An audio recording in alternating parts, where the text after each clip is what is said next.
आइए next very most important question को पढ़ते हैं और एकदम बेहतरीन तरीके से सीखते हैं। ध्यान दीजिए, आपसे बोर्ड एग्जाम में पूछा जा सकता है किसी प्रिज्म के पदार्थ के अपवर्तनांक सूत्र अल्पतम विचलन कोण एवं प्रिज्म कोण के पदों में व्यक्त कीजिए। देखिए, आपसे अगर एक नंबर में पूछा जाता है, ये प्रश्न एक नंबर में आपसे पूछा जाएगा कि प्रिज्म के पदार्थ के अपवर्तनांक सूत्र ज्ञात करने हैं। जब प्रिज्म के पदार्थ के अपवर्तनांक सूत्र ज्ञात करने के लिए कहा जाए तो आप लोग सीधा सीधा ये फॉर्मूले को रख सकते हैं। n इक्वल टू कितना होता है sine a plus del m बटे कितना 2 और पूरे के बटे कितने हैं साइन a बाई 2। ये आपके क्या है, ये तो आपके है कौन सा सूत्र, प्रिज्म के पदार्थ के अपवर्तनांक का सूत्र। देखिए, आपसे इसमें पूछ सकता है, देखिए आप जब भी आप आंसर राइटिंग करिएगा एक नंबर में अगर पूछा जाएगा तो सीधा सीधा आपको ये रख देने हैं। कैसे रखेंगे, देखो प्रिज्म के पदार्थ के अपवर्तनांक सूत्र n equal to sine a plus del m। Del m क्या है, न्यूनतम विचलन कोण है, a क्या है, प्रिज्म कोण है, ये ध्यान दे रहा ना।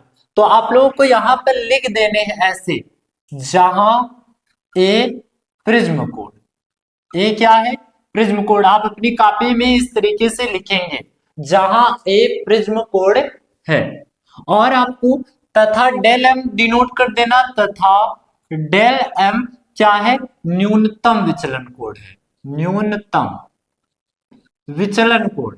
ये क्या है, विचलन कोण, ये न्यूनतम विचलन कोण है। डेल m क्या है, मिनिमम एंगल ऑफ डाइवर्जन, मतलब न्यूनतम विचलन कोण है। और a क्या है, प्रिज्म कोण है।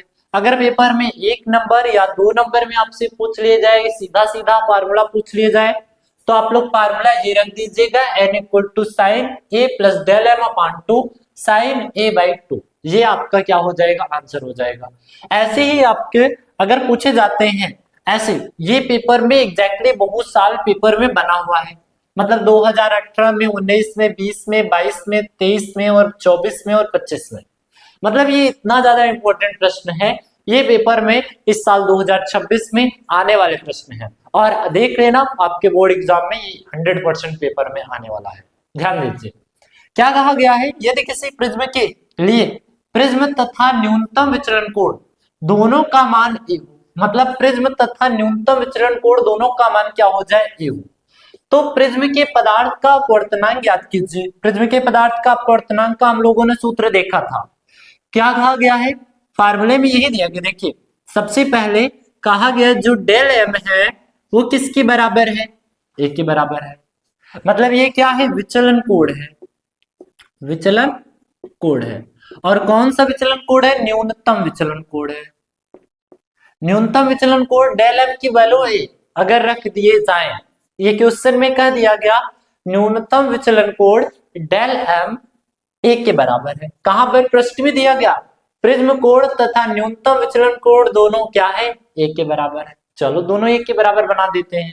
फिर इसके बाद आपसे कहा गया कि भाई प्रिज्म के पदार्थ का अपवर्तनांक ज्ञात कीजिए, तो आप लोगों को फार्मूला रखने, फार्मूला हम लोगों को ये पता है, प्रिज्म के पदार्थ का अपवर्तनांक आप इसके नीचे आराम से लिखिएगा, n इक्वल टू कितना आएगा, sine a plus del m upon 2 और पूरे के बटे कितने हैं, साइन a बाई 2 है।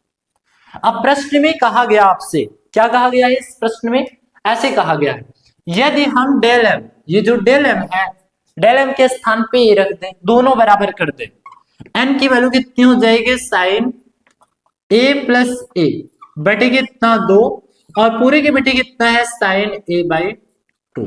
आप इस तरीके से रख दीजिएगा। अगर यहां तक आपका हो गया तो a और a जोड़ेंगे तो हम लोग कितना 2a हो जाएगा, मतलब n इक्वल टू कितना आएगा, साइन 2a बटे 2, फिर पूरे के बटे कितने हैं, साइन a बाई 2। ये 2 और ये 2 कैंसिल आउट होगा, तो आंसर आपका निकल के आएगा कितना, n equal to sine a और फिर पूरे के बटे कितने हैं, साइन a बाई 2।